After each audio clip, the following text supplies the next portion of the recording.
Welcome back, Syracuse Math Kitties. In today's video, I am going to tackle another page from your Spectrum Math packet. Previously, I've been jumping around in the Spectrum Math packet depending on what you guys request from me. So students requested different problems and then I made instructional videos to explain those to them. So now I'm kind of starting to go a little bit in order. The first page, I did a video on that a few weeks ago. So negative exponents, you guys should be all set with this. Page 2, I did this earlier this week, lesson 3.1, which is a lesson on understanding slope and what does it mean. So you should be all set with that. If you're not, if you're still confused, please let me know. We're going to do page 3 in your Spectrum Math packet. On page 3, it says lesson 3.2. Graphing linear equations using slope. As I previously mentioned to you, each of your Spectrum Math packet pages starts out with a sample problem. What you need to do is study that sample problem, the steps that are given to you. If you do that, then you should be able to follow those steps and then solve these problems. All right, so for today, we're going to look at this sample problem and then I'm going to set you up for one of these. So let's look at this. It says right here, when a linear equation is graphed, the equation that was used to create the line can be found by using the slope-intercept equation. In other words, we start out with a graph with a line on it. We know that this line was created using some kind of linear equation, but we don't know what that linear equation is. So we start out here with a graph and a line on it, and then we follow some steps or some procedures, and then we end up with this equation.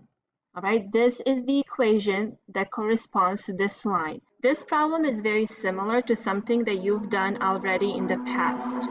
Typically, you get a graph, a blank graph with nothing on it. And then you're given some kind of equation that's similar format to this. And then you're supposed to find the points that, for the x and the y coordinates, and then you plot your line. Let me show you what I mean. So generally, you would start out with a blank graph, and you would have some kind of equation in this format. So y equals m times x plus intercept, which is slope times x plus intercept, right? In our case, in our problem, we are given y equals to, I'm going to put the 2/5 in parentheses, times x plus 2.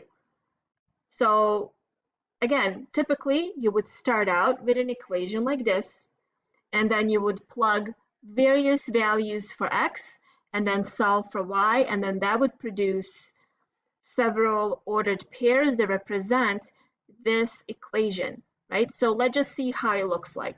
So 0, 2, so 0, 2 right here, that's our first point. Second one is 1, 2.4, 1, 2.4. Then 2, 2.8, 2, 2.8. And then you would just continue like that until you have enough points to draw your line, the line that represents this equation. So, but in this problem, you're doing exact opposite. You already have the line. The line has already been plotted for you, but you don't know what this equation is. All right, so we don't know what this is yet.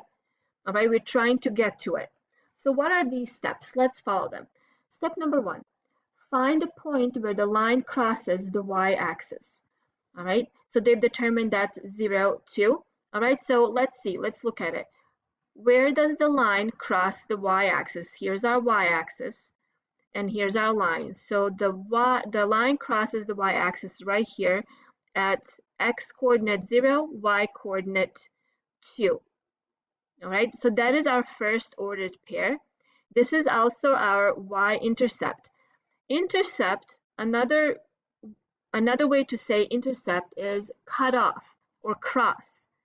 All right, so this ordered pair here, we're going to use it in our final step. So that's So step number one, you find the point on the y-axis where the line crosses it. So we got that. Step number two, it says mark points on the line where it crosses at exact, this is important part, at exact locations that correspond to the ordered pair, right? So what does that mean? I'm going to zoom in to show you exactly what I mean. All right, so this is what I mean.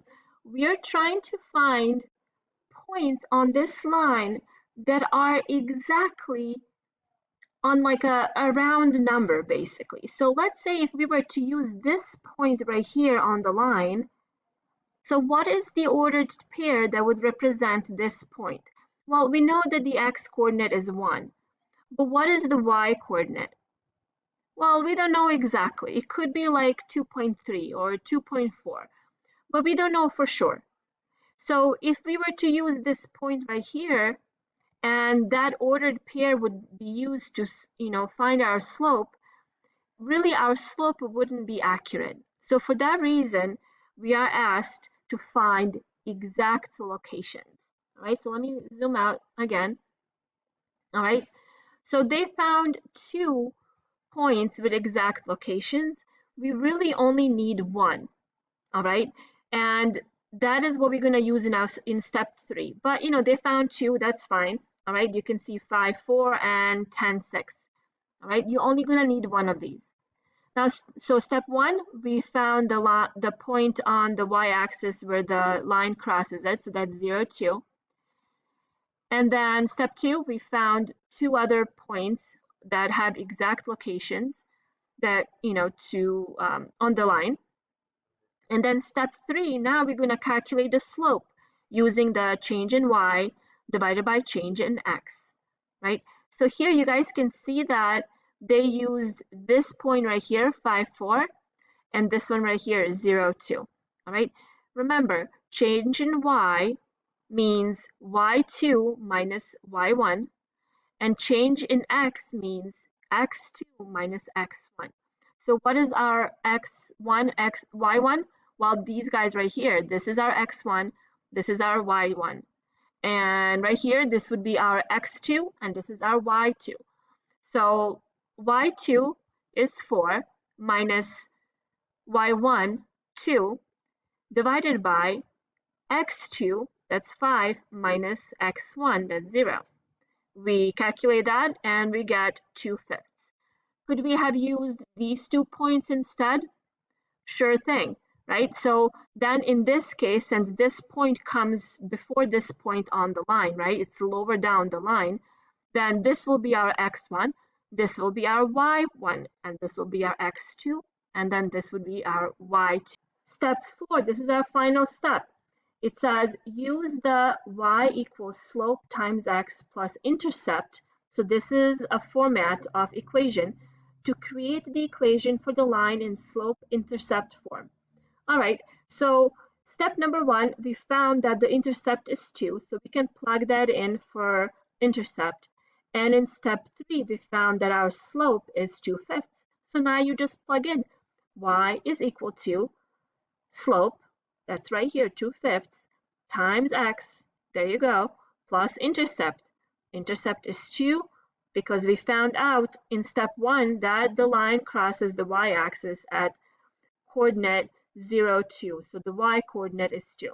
Does that make sense, you guys? All right, so let me set you up for one of your first problems down here. So what is our step 1? Step 1 is find a point where the line crosses the y-axis. So let's look at this line right here. Where does it cross the y-axis?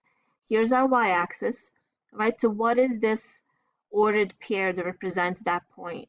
Okay, what is it? Well, it's 0, 7, right? So step 1. Now, number 2, mark points on the line where it crosses at exact locations that correspond to an ordered pair. So let's go down this line here. I'm going to zoom in a little bit just to see it better. Okay, so what do you guys think? This one here, is this exact location? I don't know. Kind of looks like it is. All right, it does look like it's right at the exact location. So I'm just going to use this first point, right? So 1, 6, All right, that's our second ordered pair. And I'm gonna stop there because remember, we just need two. Oops, I need to go the other way around.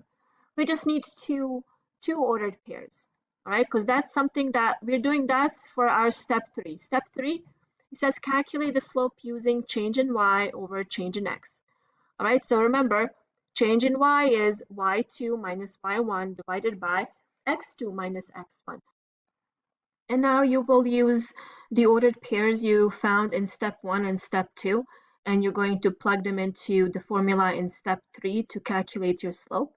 And then the resulting number you'll plug into the slope intercept formula in step four, and you will be done.